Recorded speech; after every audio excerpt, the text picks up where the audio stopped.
1000 ഓർമ്മകളുടെ തിരയിളക്കത്താൽ Irinjalakuda town hall വിങ്ങിപ്പൊട്ടി. ഇന്നസെന്റിനെ ഒരാവർത്തി കാണാൻ ജന്മനാടൊന്നടങ്കം town ഹാളിലേക്ക് ഒഴുകിയെത്തി. രാഷ്ട്രീയ, സിനിമ, സാമൂഹിക രംഗത്തെ നിരവധി പേരും അദ്ദേഹത്തിന് അന്ത്യാഞ്ജലി അർപ്പിക്കാനെത്തി. ഉച്ചയ്ക്ക് 2 മണിയോടെയാണ് മൃതദേഹം കൊച്ചിയിൽ നിന്നും വിലാപയാത്രയായി ഇരിങ്ങാലക്കുട ടൗൺ ഹാളിലെത്തിച്ചത്.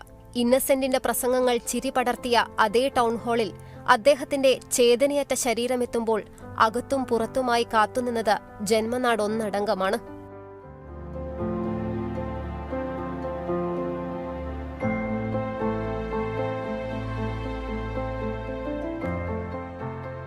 മുഖ്യമന്ത്രി പിണറായി വിജയൻ അന്തിമോപചാരം അർപ്പിക്കാനെത്തിയത് ഭാര്യ കമലയ്ക്കൊപ്പമാണ്.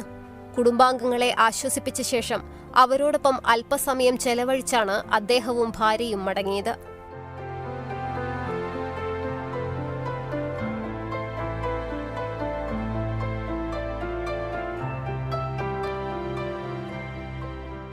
മന്ത്രിമാരായ R Bindu, M B Rajesh, K Radhakrishnan, CPM PB അംഗം എ വിജയരാഘവൻ, മുൻമന്ത്രിമാരായ VS Sunilkumar, AC Moideen, S Sharma, professor C Raveendranath, CPM Thrissur ജില്ലാ സെക്രട്ടറി MM വർഗീസ്, CITU കേന്ദ്ര കമ്മിറ്റി അംഗം PK Shajan, Thrissur mayor MK Varghese തുടങ്ങി രാഷ്ട്രീയ രംഗത്തെ പ്രമുഖർ അന്തിമോപചാരം അർപ്പിച്ചു.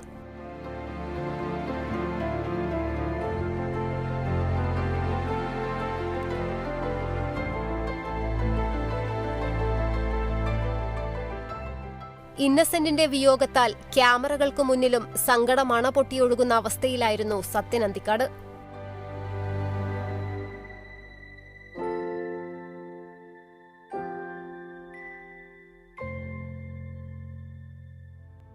സത്യൻ അന്തിക്കാടിനെ കൂടാതെ സിനിമാ മേഖലയിൽ നിന്ന് സംവിധായകരായ പ്രിയദർശൻ, ഷൈജു അന്തിക്കാട്, സജീവൻ അന്തിക്കാട്, അമ്പിളി എന്നിവരും നടന്മാരായ ദിലീപ്, ബിജു മേനോൻ, സിദ്ദിഖ്, ജോജു ജോർജ്, ടൊവിനോ തോമസ്, ഇടവേള ബാബു, വിനു മോഹൻ, ബാബുരാജ്, മണിക്കുട്ടൻ, അനു മോഹൻ, ബിനീഷ് കോടിയേരി, ഹരീഷ് കണാരൻ തുടങ്ങി നിരവധി പേരും ടൗൺ ഹാളിലെത്തി.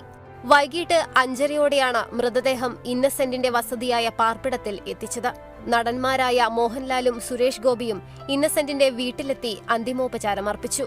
ചൊവ്വാഴ്ച രാവിലെ 10-ന് ഇരിങ്ങാലക്കുട സെയിന്റ് തോമസ് കത്തീഡ്രൽ ദേവാലയത്തിലാണ് സംസ്കാര ചടങ്ങുകൾ നടക്കുക.